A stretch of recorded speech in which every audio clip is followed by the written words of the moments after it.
Small businesses are dying, farms are going bankrupt, and the people losing everything are the same ones who voted for these policies. Now they're online begging for help, and I just need y'all to see this. Welcome back to Mind Mirror. Let's get into it. Caleb Ragland is the president of the American Soybean Association, and he just wrote an op-ed for a right-wing publication, and he said in there, quote, "Like many of my fellow farmers, I voted for President Donald Trump in the past 3 elections. The president won me over with his commitment to business-friendly tax cuts, as well as his track record of reducing regulation and cutting government spending. I am one of 500,000 soybean farmers in America who feels the pain. As a businessman, President Trump must know how urgent this is." Does he? Is he? Anyway, he goes on to say, the current trade war with China is a gamble with American livelihoods, especially for farmers, those of us who grew up with soil and sweat, who can't imagine doing anything else. Mr. President, I hope you hear our plea. Please make a deal with China now. Yeah, so he doesn't get it. The president of the American Soybean Association wrote a whole op-ed basically saying, please, sir, help us. We're dying out here. And I respect the honesty, but brother, you voted for this 3 times.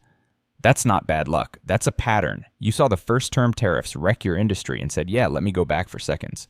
And thirds, 500,000 soybean farmers feeling the pain right now, and the guy they trusted couldn't tell you the difference between a soybean and a jelly bean. At some point, you got to stop writing op-eds and start reading policy papers before you cast your ballot. Get it. There is no deal to be had. As of now, the majority of Trump's base is sticking with him on these tariffs. But it's gonna catch up with them. They're gonna realize sooner or later there are no deals. He is not the deal maker. He screwed up. And no, China is not begging and pleading and knocking on our door. I'll never understand why Republicans continuously vote for people who do not represent them at all, but rather represent the elites. Listen to these farmers in Arkansas who all voted for Trump, by the way, pleading for his help because he is actively destroying their farms and their futures. Now, I've never been as worried as I am now about whether or not my kids and grandkids will be able to carry on. He said, I love you, Mr. Trump. I need to see the fruit of your love. 5 of my customers have committed.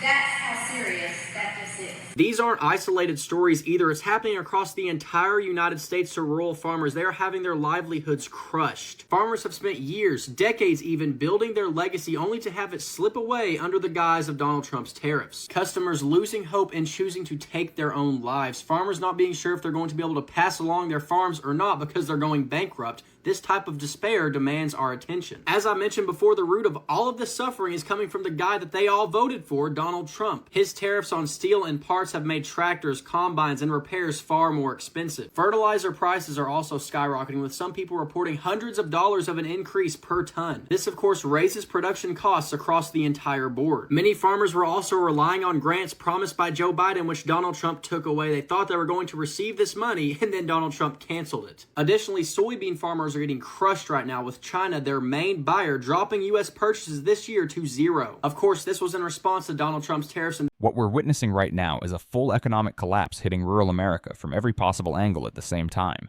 Steel tariffs making equipment unaffordable, fertilizer up hundreds per ton, China dropping soybean purchases to literally 0, and the grants they were counting on from the previous administration just vanished overnight.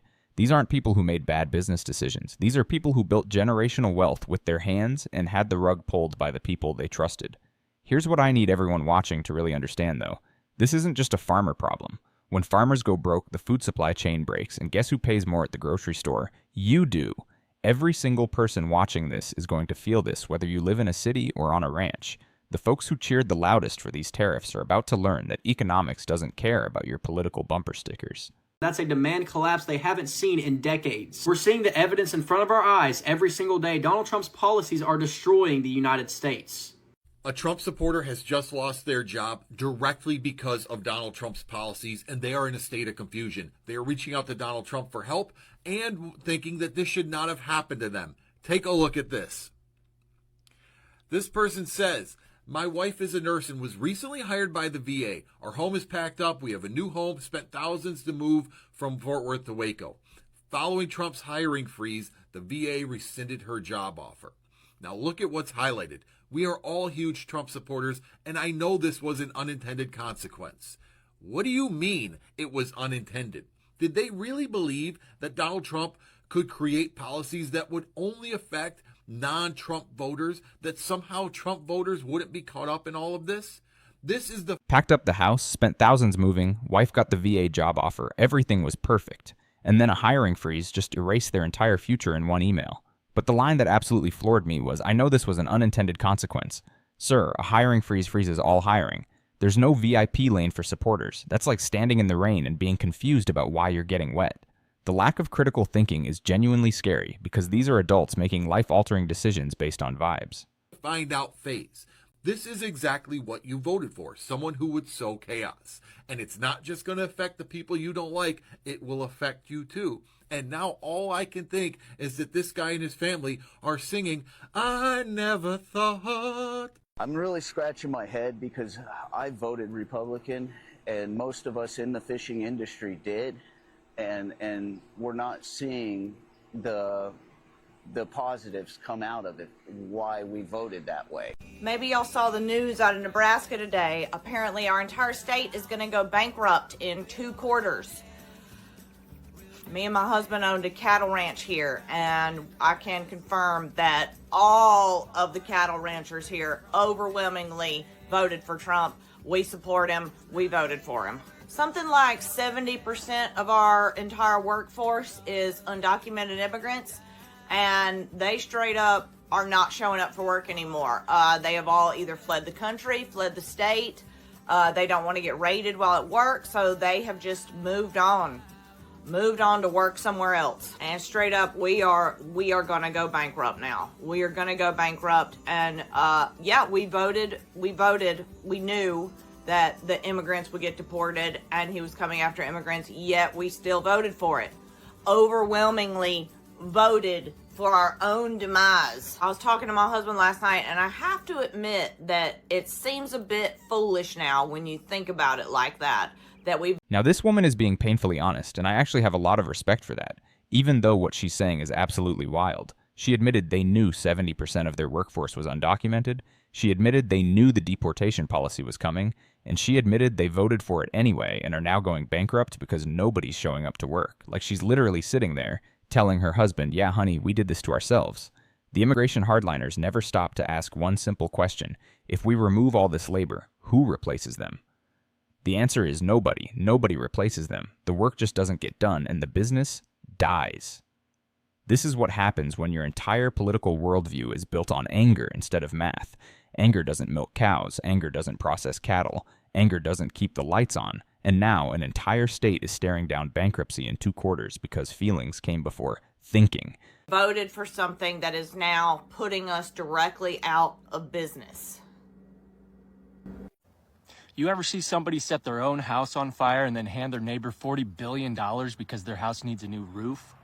Welcome to American trade policy. This is so crazy, just try to hold on. The U.S. slaps tariffs on foreign goods, claiming it will protect American farmers. Sounds tough, right?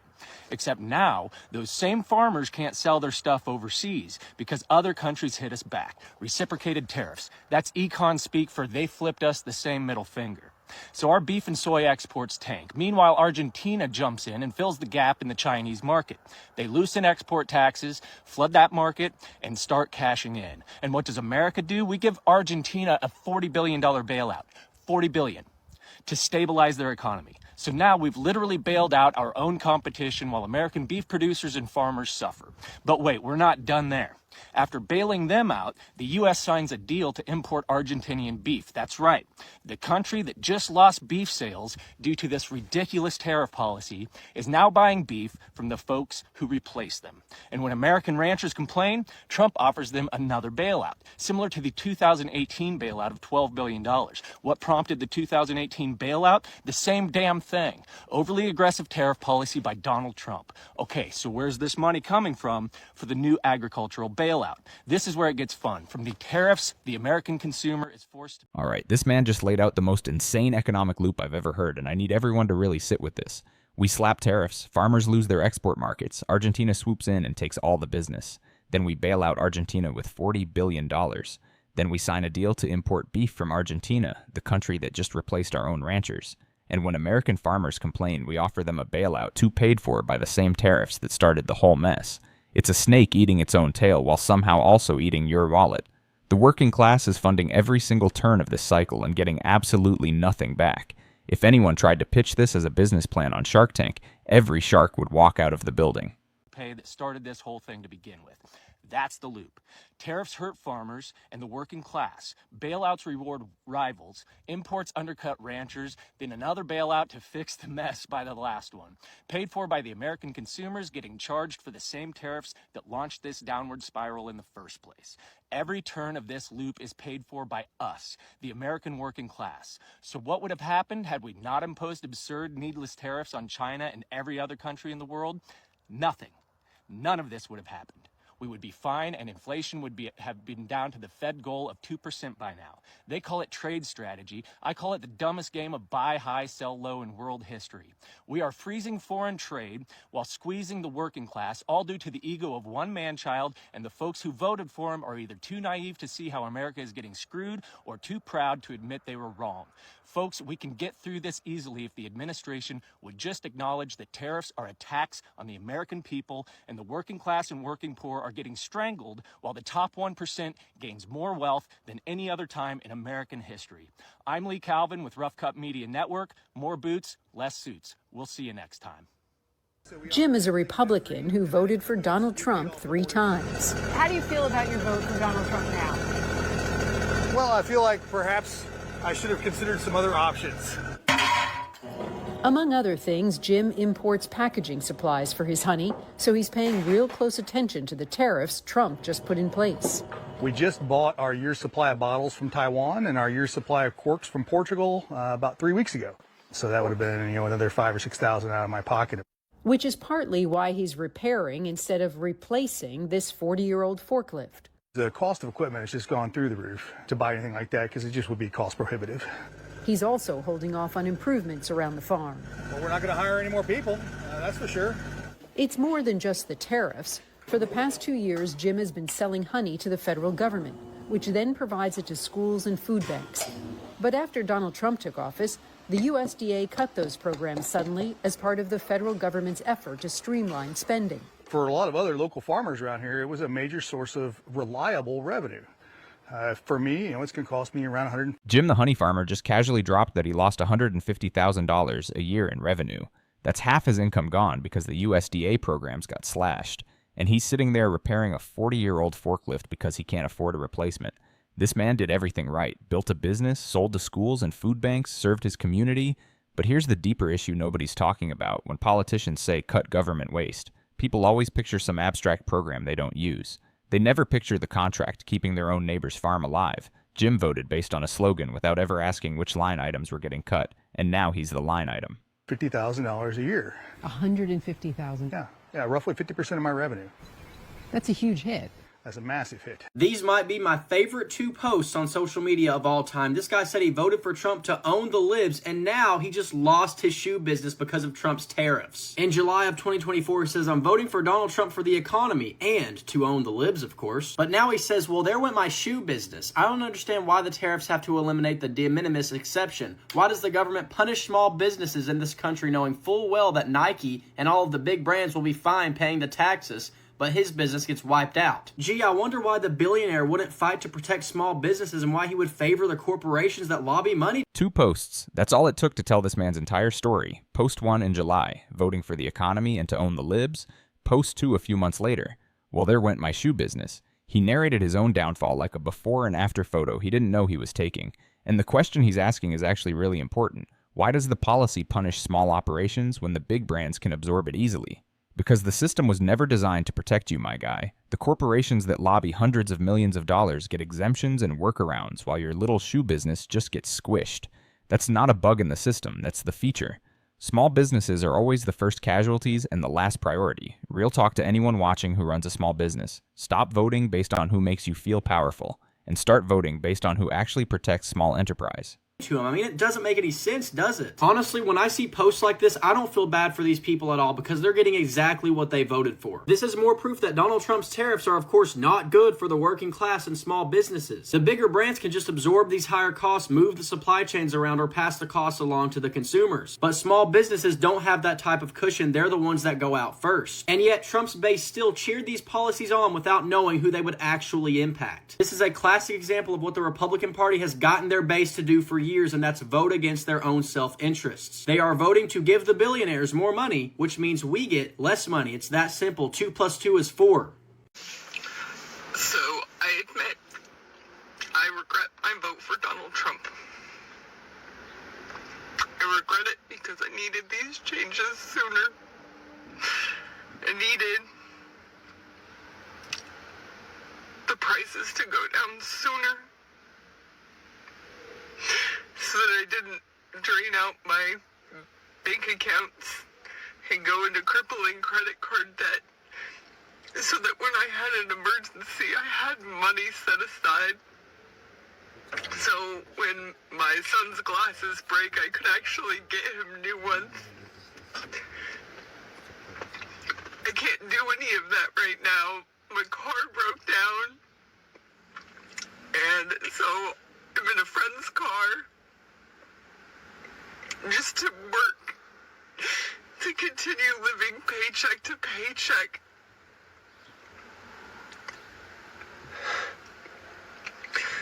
I knew it was going to be hard, and that it wasn't going to come fast.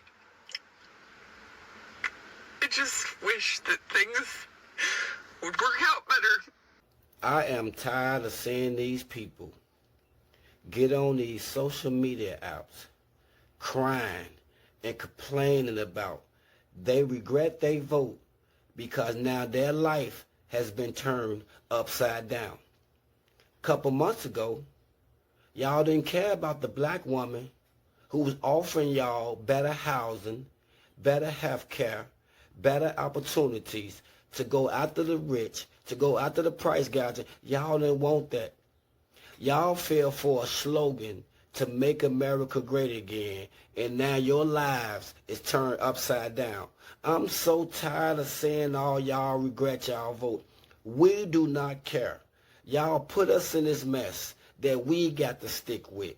But to see y'all crying and hurt because y'all done lost y'all jobs, because y'all don't have no money to feed your family, because your 401k has been taken apart, and y'all want to get on this app and think people like us who didn't vote for this gonna have sympathy for y'all.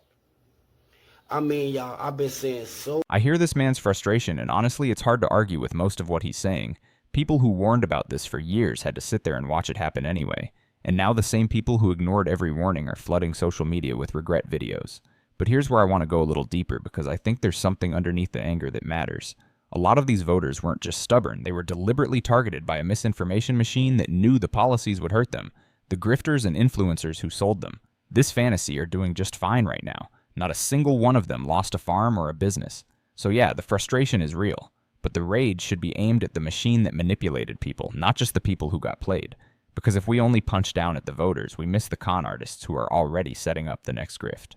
So many people on here talking about they regret they vote. It's too late now.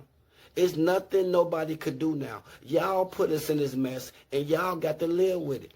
If you lose your job, you got to live with it. If you don't got no food on the table, you got to live with it, because y'all voted for this. We didn't vote for this.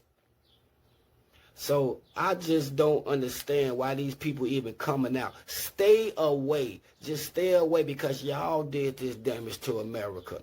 And it's only been 100 days. Just imagine what else about to happen.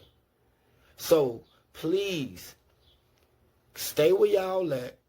Keep crying to the people y'all voted for and voted with, because people like me, I don't care, and I don't want to hear this shit, because y'all put us in this mess in the first place. In 2015, so in decades since then, we have earned hundreds of reviews, but now I'm on the brink of having to close the restaurant, thanks to the Donald Trump's tariffs. I have had to lay off decades workers who have been with me for a long time since I opened. Unless something changes, I will probably have to lay off more. Other small businesses and restaurants owners I know are in the same situations. Thanks to the Trump tariffs, the tariffs have raised the prices of our raw materials and caused far fewer tourists to come to Vegas. Business like mine cannot survive in the... A restaurant built from scratch in 2015, hundreds of reviews, loyal staff since day one. And now he's laying off the people who helped him build it. Raw materials up and tourists disappearing at the same time. There is no business model on earth that survives costs going up while customers vanish. And this isn't just Vegas, this is happening in every tourist city across the country. When you start trade wars with the entire planet, fewer people want to visit and fewer people want to spend. This man spent almost a decade building something real and meaningful, and policies he never asked for are about to erase all of it. That's the part that should keep everyone up at night regardless of how you voted. Current economic, something has to change. Farmers going bankrupt, restaurants closing, small businesses wiped out, and every single one of these people supported the policies that did it.